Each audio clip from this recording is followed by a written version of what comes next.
ഓം ശാന്തി 8-5-2024 പ്രഭാതമുരളി. മധുരമായ കുട്ടികളെ, വിശ്വത്തിലെ എല്ലാ ആത്മാക്കളും അജ്ഞാനികളും ദുഃഖികളുമാണ്. താങ്കൾ അവർക്ക് ഉപകാരം ചെയ്യൂ. ബാബയുടെ പരിചയം കൊടുത്ത് സന്തോഷത്തിലേക്ക് കൊണ്ടുവരൂ. അവരുടെ കണ്ണ് തുറപ്പിക്കൂ. ചോദ്യം: ഏത് സെന്ററിന്റെയും അഭിവൃദ്ധിയുടെ ആധാരം എന്താണ്? ഉത്തരം: നിസ്വാർത്ഥമായ സത്യമായ ഹൃദയത്തോടെയുള്ള സേവനം. നിങ്ങൾക്ക് സേവനത്തിനോട് സദാ താൽപര്യമുണ്ടെങ്കിൽ ഭണ്ഡാരം നിറഞ്ഞുകൊണ്ടിരിക്കും. എവിടെയെല്ലാം സേവനത്തിന് സാധ്യതയുണ്ടോ അവിടെയെല്ലാം പ്ലാനുകൾ തയ്യാറാക്കണം. ആരോടും യാചിക്കരുത്. യാചിക്കുന്നത് മരിക്കുന്നതിന് തുല്യമാണ്. സകലതും സ്വതവേ വന്നു ചേർന്നോളും. നിങ്ങൾ പുറമേ ഉള്ളവരെ പോലെ സ്വരൂപിച്ചു വെക്കേണ്ട. യാചിക്കുന്നതിലൂടെ സെന്റർ നിറയില്ല. അതുകൊണ്ട് യാചിക്കാതെ തന്നെ സെന്ററിനെ നിറയ്ക്കൂ. ഓം ശാന്തി. ആത്മീയ കുട്ടികൾ ഇവിടെ ഇരിക്കുകയാണ്. ബുദ്ധിയിൽ ജ്ഞാനമുണ്ട്. നമ്മൾ എങ്ങനെയാണ് ആരംഭത്തിൽ മുകളിൽ നിന്ന് വന്നത്? വിഷ്ണുവിന്റെ അവതരണത്തെക്കുറിച്ച് ഒരു കളി കാണിക്കുന്നുണ്ട്. വിമാനത്തിലിരുന്ന് മുകളിൽ നിന്ന് താഴേക്ക് വരുന്നതായി. ഇപ്പോൾ നിങ്ങൾ കുട്ടികൾ മനസ്സിലാക്കി, അവതാരമായിട്ട് എന്തെല്ലാം കാണിക്കുന്നുണ്ടോ അതെല്ലാം വ്യത്യസ്തമാണ്. നിങ്ങളിപ്പോൾ മനസ്സിലാക്കി, നമ്മൾ ആത്മാക്കൾ യഥാർത്ഥത്തിൽ എവിടെ വസിച്ചിരുന്നവരാണ്, എങ്ങനെയാണ് മുകളിൽ നിന്ന് ഇവിടേക്ക് വന്നത്, എങ്ങനെ 84 ജന്മങ്ങൾ എടുത്ത് പാർട്ടഭിനയിച്ച് പതീതമായി മാറി. ഇപ്പോൾ വീണ്ടും ബാബ പവിത്രമാക്കി മാറ്റുകയാണ്. 84 ജന്മത്തിന്റെ ചക്രം എങ്ങനെ എടുക്കുന്നു? ഇതും നിങ്ങൾ വിദ്യാർത്ഥികളുടെ ബുദ്ധിയിൽ ഉണ്ടായിരിക്കണം. ഇത് സ്മൃതിയിലുണ്ടായിരിക്കണം. ബാബ തന്നെ മനസ്സിലാക്കി തരികയാണ് നിങ്ങൾ എങ്ങനെ 84 ജന്മങ്ങൾ എടുത്തു എന്ന്. കൽപ്പത്തിന്റെ ആയുസ് നീട്ടി കാണിക്കുന്നത് കാരണം ഇത്രയും സഹജമായ കാര്യം പോലും മനുഷ്യർ മനസ്സിലാക്കുന്നില്ല. അതുകൊണ്ടാണ് അന്ധവിശ്വാസമെന്ന് പറയുന്നത്. മറ്റ് ധർമ്മങ്ങളെല്ലാം എങ്ങനെ സ്ഥാപിക്കപ്പെടുന്നു? ഈ കാര്യം നിങ്ങളുടെ ബുദ്ധിയിലുണ്ട്. നിങ്ങൾക്കറിയാം, പുനർജന്മം എടുത്തെടുത്ത് പാർട്ടഭിനയിച്ചഭിനയിച്ച് ഇപ്പോൾ അന്തിമത്തിലെത്തി നിൽക്കുന്നു. ഇനി തിരിച്ചു വീട്ടിലേക്ക് പോകണം. ഈ അറിവ് ഇപ്പോൾ കുട്ടികൾക്കുണ്ട്. ലോകത്തിലാരും ഇതറിയുന്നില്ല. പറയപ്പെടുന്നു 5000 വർഷത്തിനു മുമ്പ് സ്വർഗമായിരുന്നു. എന്നാൽ അതെന്തായിരുന്നു എന്നറിയുന്നില്ല. തീർച്ചയായും ആദി സനാതന ദേവീ ദേവതാ ധർമ്മത്തിന്റെ രാജ്യമുണ്ടായിരുന്നു. ഇതും അറിയുന്നില്ല.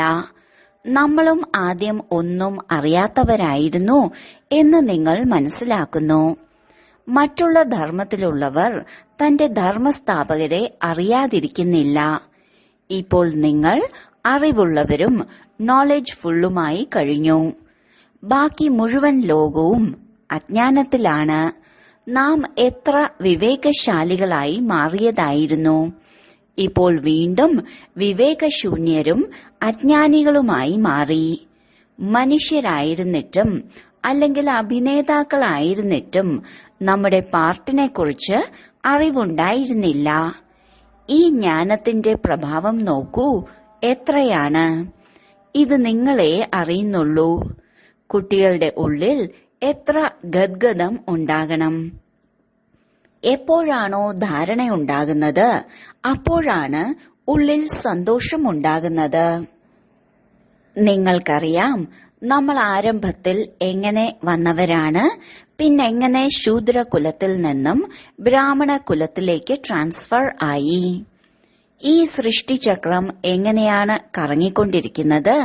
നിങ്ങൾക്കല്ലാതെ ഇതൊന്നും ലോകത്താർക്കും തന്നെ അറിയില്ല. ഉള്ളിൽ ജ്ഞാനത്തിന്റെ നൃത്തമാടണം. ബാബ നമുക്ക് എത്ര അത്ഭുതകരമായ അറിവാണ് നൽകുന്നത്. ഇതിലൂടെയാണ് നമ്മൾ സമ്പത്ത് നേടുന്നത്. എഴുതി വെച്ചിട്ടുണ്ട്, രാജയോഗത്തിലൂടെ ഞാൻ നിങ്ങളെ രാജാക്കന്മാരുടെയും രാജാവാക്കി മാറ്റുന്നു. പക്ഷെ ഒന്നും മനസ്സിലാക്കിയിട്ടുണ്ടായിരുന്നില്ല.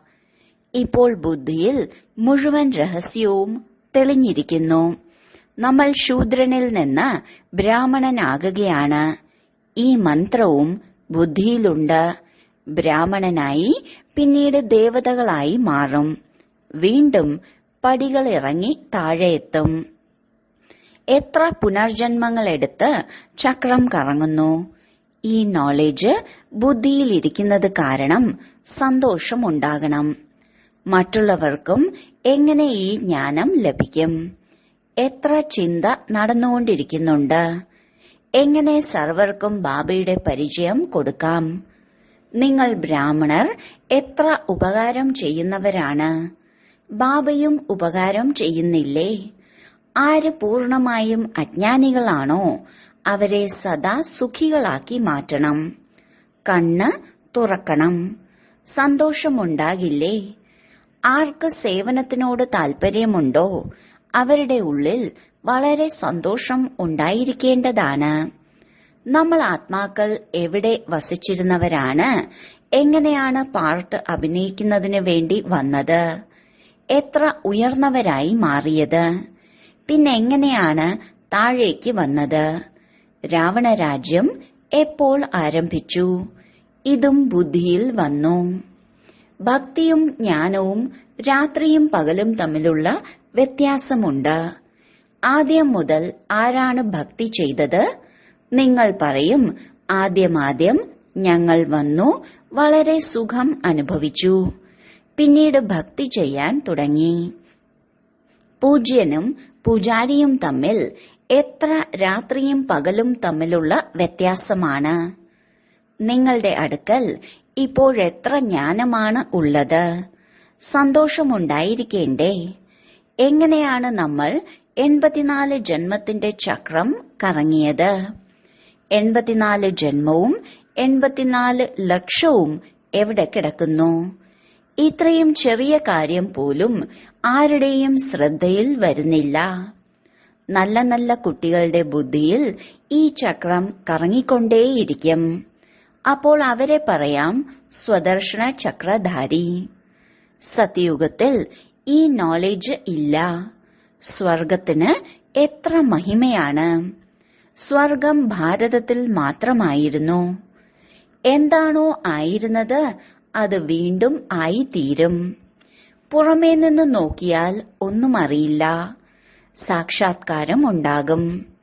നിങ്ങൾക്കറിയാം, ഈ പഴയ ലോകം ഇപ്പോൾ അവസാനിക്കും. നമ്പർ വൈസായി പുതിയ ലോകത്തിലേക്ക് വരും. ആത്മാക്കൾ എങ്ങനെയാണ് വന്ന് പാർട്ടഭിനയിക്കുന്നത് നിങ്ങൾ മനസ്സിലാക്കി കഴിഞ്ഞു. ആത്മാക്കൾ മുകളിൽ നിന്ന് താഴേക്ക് വീഴുകയല്ല നാടകത്തിൽ കാണിക്കുന്നത് പോലെ. ആത്മാവിനെ ഈ കണ്ണുകളിലൂടെ ആർക്കും കാണാൻ സാധിക്കില്ല. ആത്മാവ് എങ്ങനെയാണ് വരുന്നത്, എങ്ങനെ ചെറിയ ശരീരത്തിലേക്ക് പ്രവേശിക്കുന്നു? വലിയ വണ്ടർഫുള്ളായ കളിയാണ്. ഇത് ഈശ്വരീയ പഠിപ്പാണ്. ഈ പഠിപ്പിൽ രാത്രിയും പകലും ചിന്ത വയ്ക്കണം. നമ്മൾ ഒരു പ്രാവശ്യം മനസ്സിലാക്കും, കാണും, പിന്നീട് അതിനെ വർണ്ണിക്കും. ഇന്ദ്രജാലക്കാർ പല വസ്തുക്കളും പുറത്തെടുക്കുന്നത് പോലെ. ബാബയെയും ഇന്ദ്രജാലക്കാരനെന്നും കച്ചവടക്കാരനെന്നും രത്നവ്യാപാരിയെന്നും പറയാറില്ലേ? ആത്മാവിലാണ് മുഴുവൻ ജ്ഞാനവും കിടക്കുന്നത്. ആത്മാവാണ് ജ്ഞാനത്തിന്റെ സാഗരൻ. പരമാത്മാവിനെ ജ്ഞാനത്തിന്റെ സാഗരൻ എന്ന് പറയും. പക്ഷേ ആരാണ്, എങ്ങനെ ജാലവിദ്യാക്കാരനാകുന്നു, ഇതൊന്നും അറിയുന്നില്ല. നിങ്ങളും ആദ്യം മനസ്സിലാക്കിയിട്ടുണ്ടായിരുന്നില്ല. ഇപ്പോൾ ബാബ വന്ന് ദേവതയാക്കി മാറ്റുകയാണ്. ഉള്ളിൽ എത്ര സന്തോഷമുണ്ടായിരിക്കണം. ഒരു ബാബയാണ് നോളജ്ഫുൾ, നമ്മളെ പഠിപ്പിക്കുകയാണ്. ഇത് നിങ്ങൾ മാത്രമേ അറിയുന്നുള്ളൂ. രാത്രിയും പകലും ഉള്ളിൽ ഈ സ്മൃതി ഉണ്ടായിരിക്കണം. പരിധിയില്ലാത്ത നാടകത്തിന്റെ ഈ നോളജ് കേവലം ഒരു ബാബയ്ക്ക് മാത്രമേ കേൾപ്പിക്കാൻ സാധിക്കൂ. വേറെ ആർക്കും കേൾപ്പിക്കാൻ സാധിക്കില്ല. ബാബയെ കാണാൻ സാധിക്കില്ല. പക്ഷെ ബാബയിൽ മുഴുവൻ ജ്ഞാനവും ഉണ്ട്. ബാബ പറയുന്നു, ഞാൻ സത്യത്രേതായുഗത്തിലേക്ക് വരുന്നില്ല, പക്ഷെ മുഴുവൻ ജ്ഞാനവും കേൾപ്പിക്കുന്നുണ്ട്. അത്ഭുതം തോന്നുന്നില്ലേ? ആരാണോ ഒരിക്കലും പാർട്ട് സ്വീകരിക്കാത്തത് ആ ബാബ എങ്ങനെ പറഞ്ഞു തരുന്നു? ബാബ പറയുകയാണ്, ഞാൻ ഒന്നും കാണുന്നില്ല. സത്യത്രേതായുഗത്തിലേക്ക് വരുന്നില്ലെങ്കിലും പക്ഷെ എന്നിൽ നല്ല നോളജാണ് ഉള്ളത്. അതൊരു പ്രാവശ്യം വന്ന് നിങ്ങളെ കേൾപ്പിക്കുന്നു. നിങ്ങൾ പാർട്ട് അഭിനയിച്ചിട്ടുണ്ടായിരുന്നു, നിങ്ങൾ അറിയുന്നതേയില്ല. പാർട്ടേ അഭിനയിക്കാത്ത ആ ബാബ എല്ലാം കേൾപ്പിക്കുകയാണ്. അത്ഭുതമല്ലേ? നമ്മളാണ് പാർട്ട്ധാരി. എന്നാൽ നമ്മളൊന്നും അറിയുന്നില്ല. ബാബയിൽ എത്ര മുഴുവൻ ജ്ഞാനവുമാണ്. ബാബ പറയുന്നു, ഞാൻ സത്യത്രേതായുഗത്തിലേക്ക് വരുന്നില്ല. പിന്നെങ്ങനെ നിങ്ങൾക്ക് അനുഭവം കേൾപ്പിക്കും? ഡ്രാമ അനുസരിച്ച് അനുഭവമില്ലാതെ കാണാതെ മുഴുവൻ നോളജും നൽകുന്നു. എത്ര അത്ഭുതമാണ്! ഞാൻ പാർട്ട് അഭിനയിക്കാനേ വരുന്നില്ല. നിങ്ങൾക്ക് മുഴുവൻ പാർട്ടും മനസ്സിലാക്കി തരികയാണ്. അതുകൊണ്ടാണ് എന്നെ നോളജ് ഫുൾ എന്ന് പറയുന്നത്. ബാബ പറയുകയാണ്, ഇപ്പോൾ മധുരമധുരമായ കുട്ടികൾക്ക് തന്റെ ഉന്നതി ചെയ്യണമെങ്കിൽ സ്വയം ആത്മാവാണ് എന്ന് മനസ്സിലാക്കൂ. ഇതാണ് കളി. നിങ്ങൾ വീണ്ടും ഇതുപോലെ കളിക്കുന്നതാണ്. ദേവീ ദേവതയായി മാറും. പിന്നീട് അന്തിമത്തിൽ ചക്രം കറങ്ങി മനുഷ്യനായി മാറും. അത്ഭുതം തോന്നുന്നില്ലേ? ബാബയിൽ എവിടെ നിന്നാണ് ഈ നോളജ് വരുന്നത്? ബാബയ്ക്ക് ഗുരു പോലുമില്ല. ഡ്രാമ അനുസരിച്ച് ബാബയിൽ ആദ്യം തന്നെ ഈ പാർട്ട് അടങ്ങിയിട്ടുണ്ട്. ഓരോ കാര്യവും അത്ഭുതം നിറഞ്ഞതാണ്. ബാബ ഇരുന്ന് പുതിയ പുതിയ കാര്യങ്ങൾ മനസ്സിലാക്കി തരികയാണ്. അങ്ങനെയുള്ള ബാബയെ എത്ര ഓർമ്മിക്കണം? 84ന്റെ ചക്രത്തെയും ഓർമ്മിക്കണം. ഈ രഹസ്യവും ബാബയാണ് മനസ്സിലാക്കി തരുന്നത്. വിശ്വരൂപത്തിന്റെ ചിത്രം എത്ര നല്ലതാണ്. ലക്ഷ്മി നാരായണന്റെ അല്ലെങ്കിൽ വിഷ്ണുവിന്റെ ചിത്രം ഉണ്ടാക്കുന്നു. അതിൽ കാണിക്കുന്നത് എങ്ങനെയാണ് നമ്മൾ 84 ജന്മത്തിലേക്ക് വരുന്നത് എന്നതാണ്. നമ്മൾ തന്നെ ദേവത, പിന്നീട് ക്ഷത്രിയൻ, വൈശ്യൻ, ശൂദ്രൻ ആകുന്നു. ഇത് ഓർമ്മിക്കുന്നതിന് എന്തെങ്കിലും ബുദ്ധിമുട്ടുണ്ടോ? ബാബ നോളജ് ഫുള്ളാണ്. ആരിൽ നിന്നും പഠിച്ചിട്ടില്ല. ശാസ്ത്രങ്ങളൊന്നും പഠിച്ചിട്ടില്ല. ഒന്നും പഠിക്കാതെ, ഗുരുവില്ലാതെ ഇത്രയും മുഴുവൻ നോളജും കേൾപ്പിക്കുന്നു. ഇങ്ങനെയൊന്ന് കേട്ടിട്ടേയില്ല. ബാബ എത്ര മധുരമാണ്. ഭക്തിമാർഗത്തിൽ ചിലർ ചിലരെ മധുരമാണെന്ന് പറയും. വേറെ ചിലർ മറ്റു പലരെ പറയും. ആർക്കെന്ത് തോന്നുന്നു അതിനനുസരിച്ച് പൂജിക്കുന്നു. ബാബ ഇരുന്ന് എല്ലാ രഹസ്യങ്ങളും മനസ്സിലാക്കി തരികയാണ്. ആത്മാവ് ആനന്ദ സ്വരൂപമാണ്. പിന്നീട് ആത്മാവ് തന്നെയാണ് ദുഃഖത്തിന്റെ രൂപത്തിൽ അഴുക്കായി മാറുന്നത്. ഭക്തിമാർഗത്തിൽ നിങ്ങൾ ഒന്നും അറിഞ്ഞിട്ടുണ്ടായിരുന്നില്ല. എന്റെ എത്ര മഹിമ ചെയ്തിരുന്നു, പക്ഷെ ഒന്നും അറിയുമായിരുന്നില്ല. ഇതും എത്ര അത്ഭുതകരമായ കളിയാണ്. ഈ മുഴുവൻ കളിയും ബാബയാണ് മനസ്സിലാക്കി തരുന്നത്. ഈ പടിയുടെ ചിത്രമൊന്നും കണ്ടിട്ടേ ഉണ്ടായിരുന്നില്ല. ഇപ്പോൾ കാണുന്നു, കേൾക്കുന്നു, പറയുകയും ചെയ്യുന്നുണ്ട്.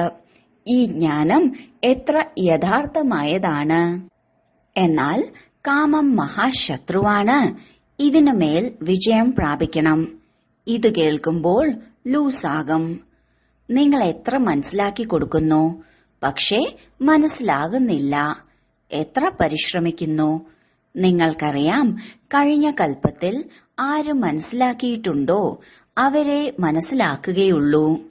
ദൈവിക പരിവാരത്തിലുള്ളവർ എത്ര ആയിത്തീരാനുണ്ടോ അവർക്കേ ധാരണയുണ്ടാകൂ.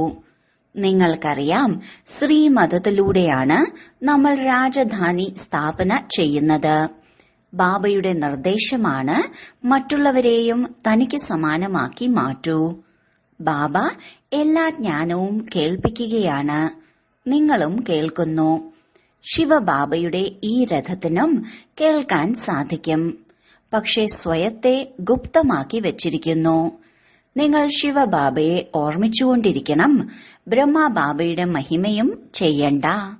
സർവരുടെയും സദ്ഗതി ദാതാവും മായയുടെ ചങ്ങലയിൽ നിന്ന് മുക്തമാക്കുന്നതും ഒരു ബാബയാണ്. ബാബ എങ്ങനെയാണ് നിങ്ങൾക്ക് മനസ്സിലാക്കി തരുന്നത്? കുട്ടികൾക്കല്ലാതെ മറ്റാർക്കും ഇത് അറിയില്ല. രാവണൻ എന്താണെന്ന് പോലും മനുഷ്യർക്ക് അറിയില്ല. ഓരോ വർഷവും കത്തിക്കുന്നുണ്ട്. ശത്രുവിന്റെയാണ് കോലം കത്തിക്കാറുള്ളത്. നിങ്ങൾക്കിപ്പോൾ അറിയാം, രാവണൻ ഭാരതത്തിന്റെ ശത്രുവാണ്. രാവണനാണ് ഭാരതത്തിൽ ഇത്രയും ദുഃഖവും ദാരിദ്ര്യവും ഉണ്ടാക്കിയത്. എല്ലാവരും രാവണന്റെ 5 വികാരങ്ങളാവുന്ന വലയിൽ കുരുങ്ങിപ്പോയി. കുട്ടികളുടെ ഉള്ളിൽ ചിന്ത വരണം, എങ്ങനെ മറ്റുള്ളവരെ രാവണനിൽ നിന്ന് മോചിപ്പിക്കാം എന്ന്. സേവ നടക്കണമെങ്കിൽ പദ്ധതി തയ്യാറാക്കണം. സത്യമായ ഹൃദയത്തോടെ നിസ്വാർത്ഥമായി സേവനം ചെയ്യണം. ബാബ ഇങ്ങനെയുള്ള കുട്ടികളുടെ ഭണ്ഡാരം സ്വയം നിറയ്ക്കും. ഇതും ഡ്രാമയിൽ അടങ്ങിയതാണ്.